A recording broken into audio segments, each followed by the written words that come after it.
Well, all right. The nine-a-diddle, variations on the six-stroke roll. What do we have here?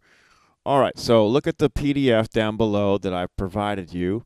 And to access that PDF, you're going to need to join up with my Patreon page, patreon.com/BrianZach. So join me there to access the PDF drum lesson file. Otherwise, you can just watch and learn. All right, so here we are with the nine-a-diddle.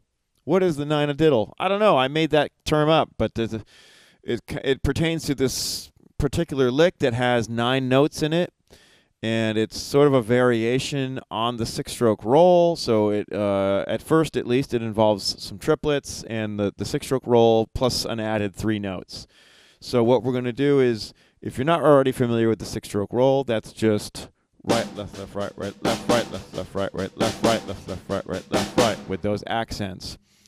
And I've done various videos on the six-stroke roll in the past, so check that out. Maybe like up there, if I remember to add the link. All right.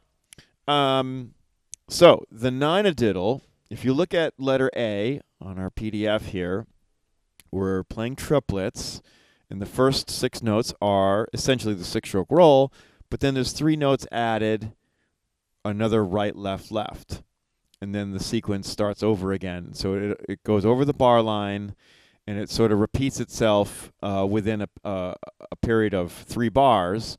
It turns itself around.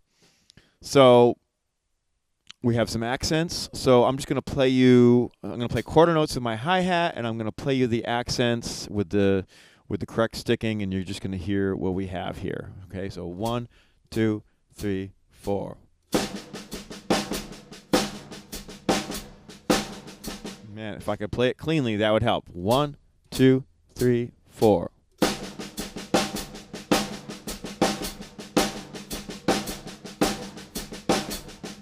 Okay, so there you go. There's the 3 bars. We'll bring it up a little bit faster, and it sounds like this. 1, 2, 3, 4.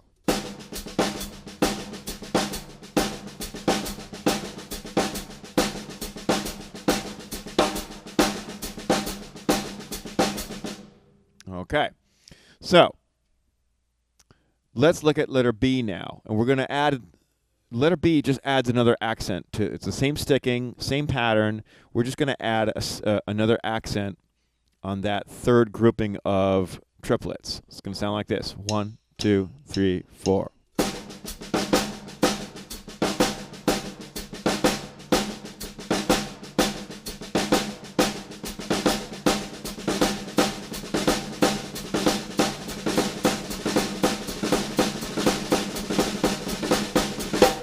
So right away you see how very Buddy Rich this chop is. It's very kind of like a Buddy Rich type of thing that Buddy Rich would play, especially when you start adding. Instead of playing the accents on the snare, you add the toms on the accents and the cymbals. So you might have like 1, 2, 3, 4.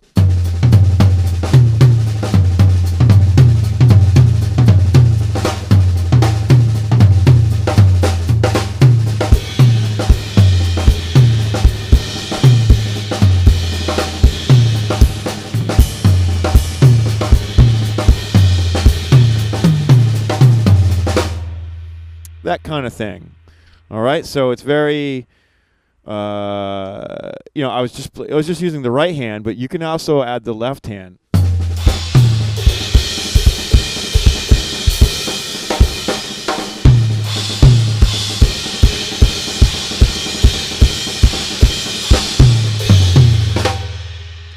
Just moving it around the kit with the accents. Especially if you take letter A and you add, you play the accents as cymbal hits and use the kick as well. You have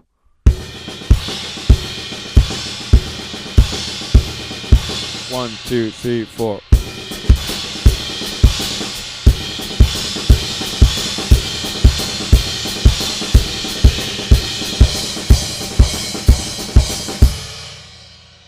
All right, so it's a real kind of showstopper. Whee! So letter C, We're going to take the same sticking, and now instead of playing triplets, we're going to apply it to 16th notes at a 16th note rate. And we get some weird results here. It's a 4-bar phrase that turns itself around after 4 bars. So that's convenient. Although, not really, because after 4 bars, it starts to mirror itself. So you could play the first 4 bars as written, and then if you were to keep it going, basically you'd play the same thing with the opposite sticking, with the mirror image sticking. So instead of like the first beat being right, left, right, on the repeat, it would be left, right, left, and so on. So that is one way to practice this. But let's just look at letter C. Let's work at the 4 bars here that are written, and just so you hear what this sounds like, and so you know how to practice this. Again, I'm going to keep quarter notes on the hi-hat and just play the stickings and the accents. All right, so 1, 2, 3, 4.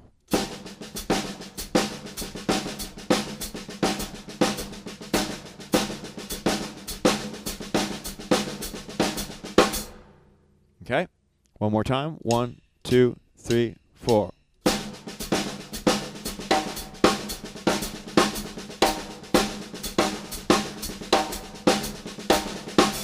Almost. 1, 2, 3, 4.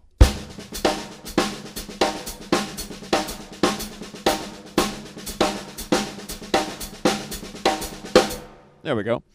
So, yeah, that's the 9-a-diddle in the 16th note format. It's kind of weird because you have this constant like shifting of accents. The accents are on the starts on the 1, and then it goes to the and a 1, or I should say it goes to the E of 1, and then it's on the and of 1, and then it's on the of the beat. I shouldn't say 1. Starts on the beat, and then the next 2 accents are on the or the E of the beat.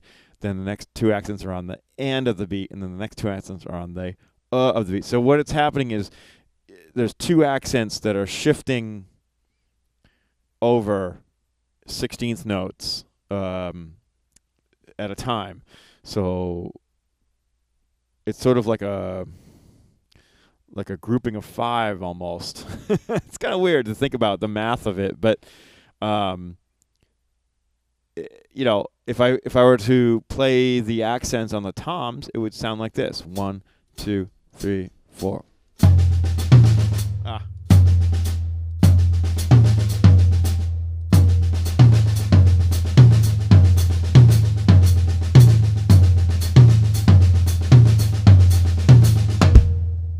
One, 2, 3, 4.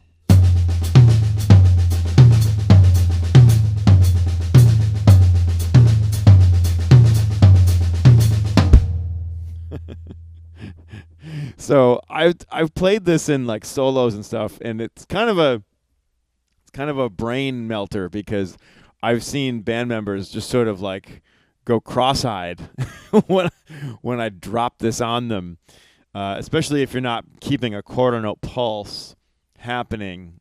It's very deceptive because you sort of have these like accents that you think you know where they're going to be, but it keeps sort of like displacing itself one more 16th note. The moment you think you have where it is, it's one more 16th note away, and there it is again. So it's a lot of fun to kind of goof around with, but so kind of be careful with this if you're going to use it in a band context. But it's a lot of fun in the practice room, and it's just kind of a challenge, just to apply it to the 16th note groupings. I think in the triplet format, it certainly lends itself to being a little more useful and a little more user-friendly, both for you, the player, and for those of the people that are listening or playing with you in your band or ensemble. So yeah, Mess around with this and see if you like it at all.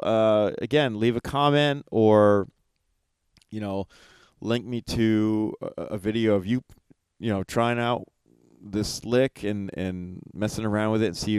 I'd love to see what you come up with. This is just like the tip of the iceberg with this stuff. I mean, there's so much you could do with it. I'm just thinking like you could just substitute kick drums for certain notes, like so if you take letter B and just play a kick drum note on the third accent instead of a right hand.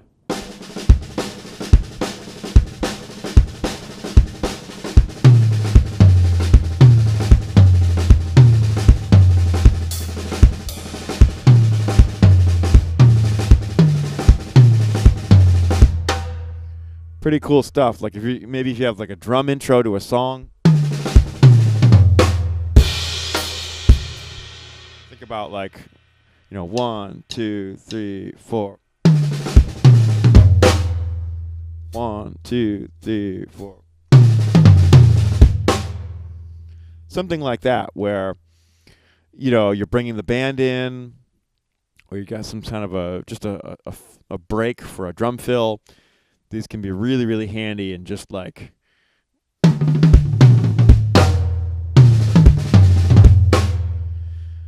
ripping them out and finding new ways to like orchestrate them.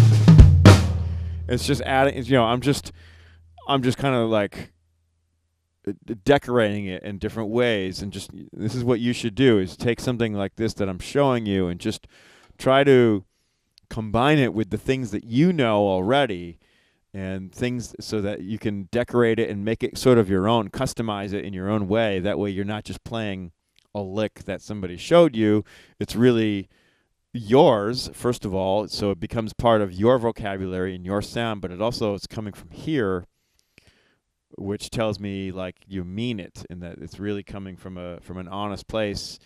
And I firmly believe that when you're playing music, if you're playing it from an honest place, you're just going to play it so much better. It's just going to sound so much better and so much more real and convincing. So yeah, mess around with the 9 a diddle and have some fun with this, all right? I hope you learned something here. Don't forget to like and subscribe. Don't forget to share this with friends. Throw it on social media and link to it as much as you'd like. I'd love for that to happen. Patreon.com/BrianZach and BrianZach.com for drum lessons. Hit me up. All right, guys, that's it for now. Put it in the books. See you on the next video.